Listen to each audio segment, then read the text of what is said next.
When God Was a Woman, Intro Part 4. This is not intended as an archaeological or historical text. It is rather an invitation to all women to join in the search to find out who we really are. By beginning to know our own past heritage as more than a broken and buried fragment of a male culture, we must begin to remove the exclusive mystique from the study of archaeology and ancient religion, to explore the past for ourselves rather than remaining dependent upon the interests, interpretations, translations, opinions, and pronouncements that have so far been produced. As we compile the information, we shall be better able to understand and explain the erroneous assumptions and the stereotypes that were initially created for women to accept and follow by the proclamations in the male-oriented religions that, according to the divine word, a particular trait was normal or natural and any deviation improper, unfeminine, or even sinful. It is only as many of the tenets of the Judeo-Christian theologies are seen in the light of their political origins and the subsequent absorption of those tenets into secular life understood, that as women, we will be able to view ourselves as mature, self-determining human beings. With this understanding, we may be able to regard ourselves not as permanent helpers, but as doers, not as decorative or convenient assistants to men, but as responsible and competent individuals in our own right. The image of Eve is not our image of woman. It is also an invitation to all men, all those who have previously questioned the reasons for the roles and images of females and males in contemporary society, and those who had never considered the subject before.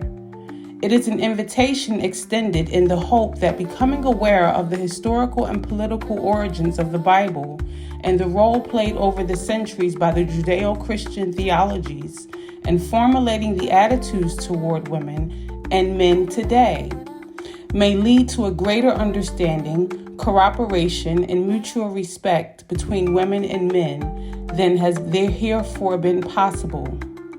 For men interested in achieving this goal, exploring the past offers a deep and more realistic understanding of today's sexual stereotypes by placing them in the perspective of their historical evolution. As with every extensive work or study, there are many people who have graciously helped along the way, people to whom I owe much appreciation. First of all, I want to thank my mother, my sister, my two daughters for the emotional courage they have always given me all through the years of research.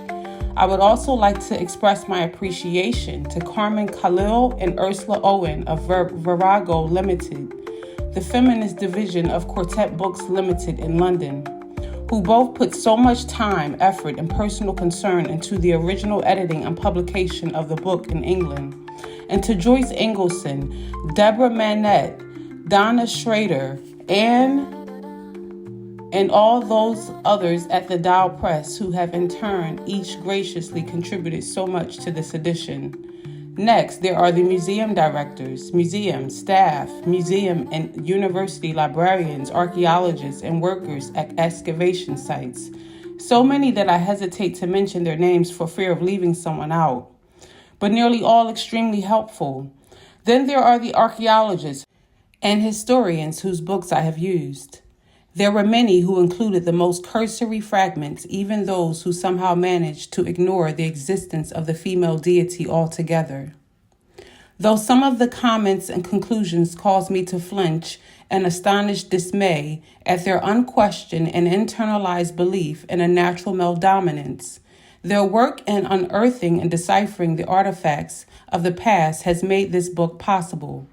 In fact, I cannot help but hope that what I have said and will say throughout the rest of the book may have some effect upon their future perception of the goddess-worshipping people. The works of the late Stephen Langdon, S.G.F. Brandon, Edward Chiara, Cyrus Gordon, Walter Hines, E.O. James, James Mellart, H.W.F. Saggs, J.B. Pritchard, and R.E. Witt proved especially useful. But it is primarily to the woman scholars such as the late Margaret Murray, the late Jane Harrison, E. Douglas Van Buren, Sybil von Kless-Resden, Florence Bennett, Viveka Harris, and Jaquetta Hawkes, to whom I am most indebted for having presented vital information with a unique perception, in turn providing me with the courage to question the objectivity of so much else that had been written. To learn to carefully sift through material, to separate opinion from fact, and perhaps most important, to begin to notice what had been left out.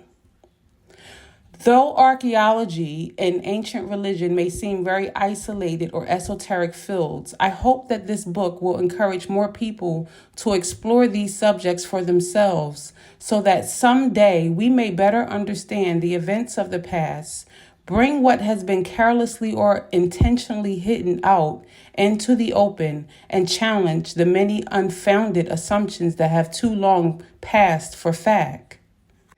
And that is the conclusion of the introduction of When God Was a Woman.